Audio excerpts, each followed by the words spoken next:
पर्वको प्रमुख दिन आज अस्ताउँदो सूर्यको पूजा गरियो। भोलि बिहान उदाउँदो सूर्यलाई अर्घ्य दिई पर्व अन्त्य हुने। सातका सामाजिक विकास मन्त्री दीर्घ सोडारी पदबाट बर्खास्त। पार्टीभित्रको आन्तरिक गुटबन्दीका कारण पदबाट हटाइएको सोडारीको आरोप। नयाँ सामाजिक विकास मन्त्रीमा सुवेदी नियुक्त।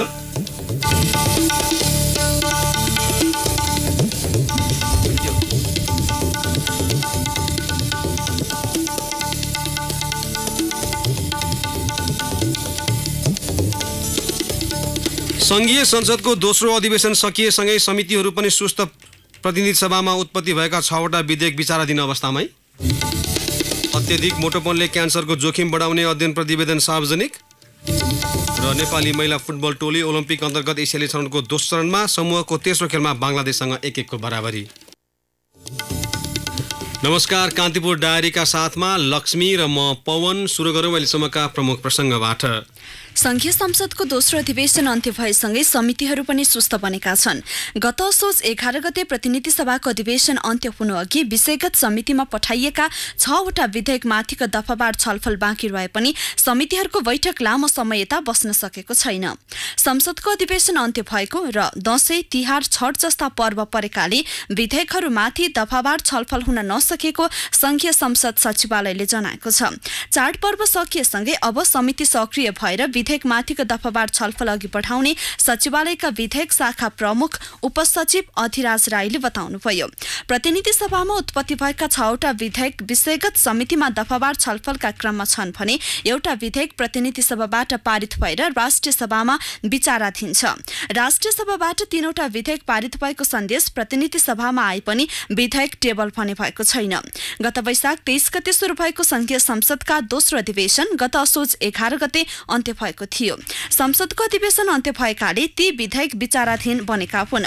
अर्थ मन्त्रालयले प्रतिनिधि सभामा गत असार 14 गते दर्ता गरेको लेखा परीक्षण सम्बन्धी विधेयक, असार 27 गते दर्ता गरेको बीमा सम्बन्धी कानूनलाई संशोधन र एकीकरण गर्न बनेको विधेयक, साउन 18 गते दर्ता गरेको निवृत्ति भरण कोष सम्बन्धी विधेयक र साउन 27 गते दर्ता गरेको भुक्तानी तथा फर्स्यौट सम्बन्धी विधेयक अर्थ समितिमा दफावार छलफलका क्रममा छन्। यस्तै शिक्षा, विज्ञान तथा प्रविधि मन्त्रालयले दर्ता गरेको राष्ट्रिय चिकित्सा शिक्षा विधेयक शिक्षा तथा स्वास्थ्य समितिमा दफावार छलफलका क्रममा छ। गृह मन्त्रालयले दर्ता गरेको नेपाल नागरिकता ऐन 2063लाई संशोधन गर्न बनेको विधेयक पनि राज्य व्यवस्था तथा सुशासन समितिमा छलफलकै क्रममा छ। परराष्ट्र मन्त्रालयले साउन 27 गते दर्ता गरेको राहदानी सम्बन्धी विधेयक प्रतिनिधि सभाबाट पारित भएर राष्ट्रिय सभामा विचाराधीन छ। यस्तै राष्ट्रिय सभाबाट पारित भएका मुलुकी संहिता सम्बन्धी केही नेपाल ऐनलाई संशोधन गर्ने विधेयक, प्रशासकीय अदालत विधेयक र संकटापन्न वन्यजन्तु र वनस्पतिको अन्तर्राष्ट्रिय व्यापार नियन्त्रण पहिलो संशोधन विधेयक प्रतिनिधि सभामा विचाराधीन छन्। संसदको दोस्रो अधिवेशनबाट नियमावली, नीति तथा कार्यक्रम, बजेट, मौलिक हक सम्बन्धी 16वटा सहित 18वटा विधेयक पारित भएका थिए। सुदूरपश्चिम प्रदेशको सामाजिक विकास मन्त्रीमा कृष्णराज सुवेदी नियुक्त हुनुभएको छ। नवनियुक्त मन्त्री सुवेदीले आजै प्रदेश प्रमुख मोहनराज मल्लको उपस्थितिमा मुख्यमन्त्री त्रिलोचन भट्ट समक्ष प्रदेश प्रमुखको कार्यालयमा शपथ लिनुभयो। आजै मन्त्री पदबाट दीर्घ सोडारीलाई बर्खास्त गरेर सुवेदीलाई नियुक्त गरिएको हो। सुवेदी कैलाली क्षेत्र नम्बर 4 खबाट प्रदेश सभामा निर्वाचित सदस्य हुनुहुन्छ। पदीय आचरण विपरीत काम गर्दै आएको आरोप लागेका मन्त्री सोडारीलाई आज मुख्यमन्त्री तथा मन्त्री परिषदको कार्यालयले बर्खास्त गरेको हो। मुख्यमन्त्री कार्यालयले सोडारीलाई हटाउनुको एकिन कारण भने बताएको छैन। भाइटिकाको दिन मन्त्री चढ्ने गाडी दुर्घटना भएको विषयलाई लिएर पदमुक्त गरिएको हुन सक्ने अनुमान गरिएको छ। मन्त्री सोडारीले प्रयोग गर्दै आएको C3 प 2420 नम्बरको जीप पूर्व पश्चिम राजमार्ग अन्तर्गत बडैपुरमा गत शुक्रबार राति दुर्घटना हुँदा 3 जना घाइते भएका थिए। मन्त्री पदबाट हटाइएका सोडारीले भने पार्टीभित्रको आन्तरिक गुटबन्दीका कारण आफूलाई पदबाट हटाइएको आरोप लगाउनु भएको छ। काभ्रे, सिन्धुपाल्चोक तथा धादिङ गोर्खा सडक खण्ड निर्माणका क्रममा देखिएका अवरोध हटाउन सम्बन्धित निकायबीच समझदारी भएको छ। एसियाली विकास बैंकको सहयोगमा पुनर्निर्माण भइरहेका 5 खाल, मेलम्ची तथा धादिङ गोर्खा सडकको काम अघि बढाउन देखा परेका विद्युत, नापी र वनसँग सम्बन्धित समस्याहरू समाधान गर्ने समझदारी भएको हो। राष्ट्रिय पुनर्निर्माण प्राधिकरणमा आज बसेको बैठकमा सम्बन्धित निकायका प्रमुख तथा प्रतिनिधिले आफ्नो जिम्मेवारीको बाँकी कार्यलाई समन्वय गरी अघि बढाउने बताएका गरेका छन्। नेपाल विद्युत प्राधिकरणका उपकार्यकारी निर्देशक हरराज न्यौपानेले 5 खाल मिलम्ची सडकका पोलहरू सार्ने ठेक्का लागिसकेकाले काम तत्काल अघि बढ्ने जानकारी दिनुभयो। वन विभागको उपसचिव नवीन गिरीले योजना आयोगबाट पत्र प्राप्त भएपछि रुख कटानको काम अघि बढ्ने जानकारी गराउनुभयो। भूकम्पीय आकस्मिक सहायता योजना अन्तर्गत 5 खाल मिलम्ची सडकमा विद्युतका पोलहरू हटाउन तथा नापीबाट सडक सीमा तथा व्यक्तिको जग्गा छुट्याउन बाँकी छ। धादिङ गोर्खा सडक क्षेत्रमा पर्ने पोल हटाउन बाँकी छ भने मुआब्जा वितरण कार्यमा पनि सन्तोषजनक प्रगति भएको छैन। तराईका जिल्लामा मनाइने छठ पर्वको आज तेस्रो अर्थात् मुख्य दिन व्रतालुले अस्ताउँदो सूर्यलाई अर्घ दिएका छन्। हिजो खरना विधि गरेका व्रतालुले पर्वको अन्तिम दिन भोलि उदाउँदै गरेको सूर्यलाई अर्घ दिई छठ पर्वलाई विधिवत समापन गर्नेछन्। थप विवरणसहित बाराबाट सहकर्मी पवन यादव। छठी माताको पूजा गर्न बारा सदरमुकाम कलैया लगायत जिल्लाको शहरी तथा ग्रामीण भेगमा रहेको छठी घाटमा छठी मातालाई पूजा गर्न मानव सागर नै ओर्लिएको छ। दिउँसो 2 बजेदेखि नै छठको पूजा सामग्री दौरा छैटामा बोकेर छठी घाटमा पुग्ने क्रम सुरु भएको थियो। अपराह्न 4 बजेसम्म पुरै छठी घाट व्रतालु तिनका आफन्त बालबालिकाले भरिभराउ भएको थियो। व्रतालुहरूले आज अस्ताउँदो सूर्यलाई अर्घ दिएका छन्। परेवा स्थित छठी घाटमा पूजा गर्न देवीगञ्जबाट आइपुगेका शैलेश पाण्डेले पहिलाको तुलनामा छठ पूजा गर्नेको संख्या बढ्दै गएको बताए। छठी घाटमा नयाँ पहिरनमा आएका बालबालिका किशोर किशोरीले पटाक्का पड्काएर मनोरञ्जन गरिरहेका छन्। छठी माताको भजन र पटाक्काको आवाजले छठी घाट गुन्जयमान भएको छ। छठ पर्वले पुरानो साथीहरूले भेटाइदिने माध्यम समेत बनेको बारा उत्तर जिटका यहाँका हरिओम टेनले बताए। काठमाडौँमा बसेर ठेक्का पट्टाको काम गर्दै आएका उनले चाडको बेलामा मात्र घर आउने मौका पाउने गरेको बताए। यसअघि व्रतालुहरूले छठ पर्वको दोस्रो दिन सोमबार रसियाउ रोटी अर्थात् खरना विधिको पूजा आजा गरेका थिए। पर्वको अन्तिम दिन भोलि उदाउँदै गरेको सूर्यको किरणलाई अर्घ दिँदै व्रतालुले छठ पूजालाई विधिवत समापन गर्छन्। पर्व समापन भएको अन्तिम दिन व्रतालुले गाउँ घरमा रहेका इनार चापाकल घरमा भएका सवारी साधन गाई गोरु मठ मन्दिर आदिमा पूजा गर्दै घर फर्किन्छन्। व्रत समाप्त भएपछि छठ पर्वको प्रसाद छर छिमेक इष्टमित्र कहाँ पठाउने र विवाह गरेर गएका छोरी चेलीहरूलाई पठाउने चलन रहेको छ। छठ पर्व गर्दा चर्मरोग निको हुने, सन्तान प्राप्ति हुने र मनोकांक्षा पूरा हुने जनविश्वास रहेकाले तराई भेगको यो पर्व बिस्तारै पहाडी र हिमाली भेगमा समेत मनाउन थालिएको छ। श्रद्धा भक्ति र धार्मिक सहिष्णुताको प्रतीकको रूपमा यो पर्व स्थापित छ। तराई मूलका 95% हिन्दू महिलाले मान्ने यस पर्वलाई तराई भेगमा बसोबास गर्दै आएका पहाडी मूल माडवारी र बंगाली समुदायका महिलाहरूले समेत अत्यन्त श्रद्धा र भक्तिपूर्वक मान्ने परम्परा बढ्दै गएको छ। खास गरी परिवारका महिला मात्र बस्ने यस व्रत कुनै कारण व्रतालु महिला असमर्थ भएको खण्डमा परिवारका पुरुष सदस्यले यो व्रत बसेर भए पनि व्रतलाई निरन्तरता दिनुपर्ने मान्यता रहिआएको छ। रेडियो कान्तिपुरका लागि पवन यादव बारा। यसैबीच जनकपुरमा छठ पर्वका लागि हजारौं श्रद्धालुको घुइँचो लागेको छ। भक्तजनले गंगासागर, धनुषसागर, अङ्गराज सर, महाराज सर, गोरधोई, रुक्मिनी सर, रत्नसागर सहित दुधुमती र जलाद लगायतका नदीहरूमा हजारौं श्रद्धालुले सन्ध्याकालीन सूर्यलाई अर्घ प्रदान गरेका छन्। थप विवरण सहित जनकपुरबाट सहकर्मी श्याम सुन्दर शशी।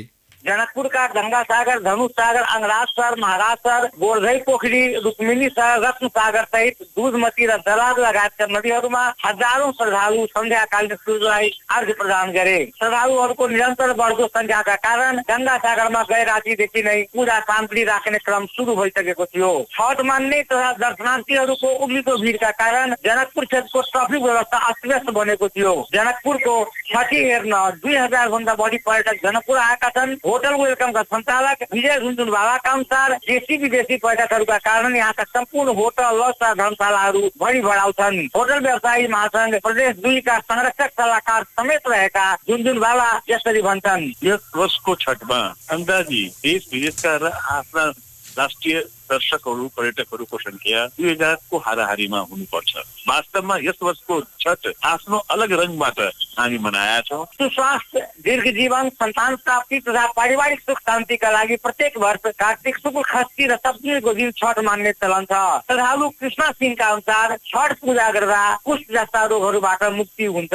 युवा समाजसेवी सिंहले छठ, दीपावली, फागु, विवाह पञ्चमी जस्ता मित्राञ्चलका पर्व त्योहारलाई व्यावसायिक गर्नुपर्ने बताउँछन्। उनले यहाँका पर्व त्योहारबारे जानकारी दिने व्यावसायिक गाइड तथा भौतिक पूर्वाधारको आवश्यकता ल्याएका छन्। उनी भन्छन्, हजारौंको संख्यामा टुरिस्ट आज पनि आएका छन् र उनीहरूलाई यो हाम्रो पर्व र जुन छठ छ यो छठको विषयमा बताउने गाइडहरू लगायतका कुराहरू विषयमा प्रदेश सरकार, स्थानीय र केन्द्र सरकारले यो छठ पर्वलाई अझै प्रचार प्रसारको दृष्टिकोणले गाइडहरूलाई परिचालन गर्नुपर्ने देखिन्छ। व्रतालुहरू अस्ति आइतबार पवित्र जलाशयहरूमा पवित्र स्नान गरी चोखो खानेकुरा खाएका थिए। पर्वको दोस्रो दिन हिजो दिनभरि उपवास बसी राति गुलियो, पुरी, खीर, नुन हालेको तरकारी खाए। यसलाई स्थानीय भाषामा खरना भनिन्छ। खरनापछि निराहार व्रत बसेका व्रतीहरू आज सौंधका अर्घ अर्थात् अस्ताचलगामी सूर्यको पूजा गरेका छन् भने भोलि बिहान उषाकालीन सूर्यलाई अर्घ प्रदान गरी 4 दिवसीय महापर्व विधिवत समापन गर्नेछन्। रेडियो कान्तिपुरका लागि श्याम सुन्दर शशी, जनकपुर धाम। सूर्य उपासनाको पर्व छठ सम्बन्धी बारा र जनकपुरबाट प्राप्त यो रिपोर्टपछि कान्तिपुर डायरीमा अब ब्रेकको पालो। ब्रेकपछि अब बाँकी प्रसङ्ग। रूपन्देहीमा निर्माणाधीन बुटोल सभाहाल तथा प्रदर्शनी केन्द्रका लागि 525 रुख काटिने भएका छन्।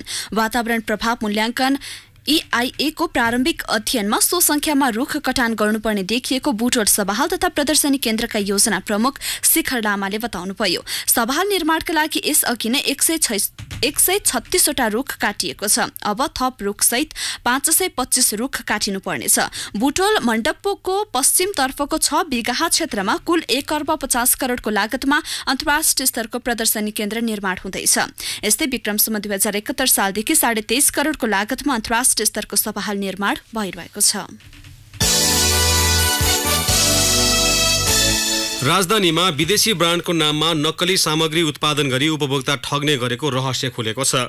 महानगरीय प्रहरी परिसर काठमाडौँले चन्द्रगिरी नगरपालिका 15 नैका स्थित एक घरमा सञ्चालित अवैध कारखानामा छापा मारेपछि बहुराष्ट्रिय कम्पनीको नाममा नक्कली सामग्री उत्पादन गरेर बजारमा बेच्ने गरेको रहस्य खुलेको हो। स्थानीय बासु प्रसाद बिडारी र ज्योति बिडारीको घरमा सञ्चालित ज्योति सप एन्ड केमिकल इन्डस्ट्रिजमा आज प्रहरीले छापा मारेको हो। उनीहरूले हेयर एन्ड सोल्जर्स स्याम्पो र BMC मिट मसलाको ब्रान्डमा नक्कली उत्पादन गर्दै आएको प्रहरीले जनाएको छ। प्रहरीले बिडारी दम्पति र 3 कामदारलाई नियन्त्रणमा लिएको छ। परिसरका प्रवक्ता DSP होबिन्द्र बोगटीका अनुसार बिडारी दम्पतिले 1.5 वर्ष यता 3 वटा ठूलो मसिन राखेर नक्कली स्याम्पो र मसला उत्पादन गर्दै आएका थिए। नक्कली उत्पादन उनीहरूले विशेष गरी धादिङ र अन्य जिल्लाका ग्रामीण भेगमा बिक्रीका लागि पठाउने गरेको प्रहरीको प्रारम्भिक अनुसन्धानबाट खुलेको छ। आफ्नो कम्पनीको अवैध उत्पादन लुकाउन उनीहरूले बिल बिजक र सामान बिक्रीको कुनै रेकर्ड नराखेको प्रहरीले जनाएको छ। राजस्व अनुसन्धान कार्यालय बुटोलले पशुपति ट्रान्सपोर्ट कम्पनीमा सिलबन्दी गरेको छ। राजस्व छली गरेको आशंकामा राजस्व कार्यालयले भैरवास्थित पशुपति ट्रान्सपोर्ट कम्पनीमा सिलबन्दी गरेको हो। राजस्व छलेको सूचनाको आधारमा भैरवाबाट जाँदै गरेको लु 8107 नम्बरको जीप सहित राजस्वको टोलीले बुटोलबाट 13 बोरा कपडा बरामद गरेको थियो।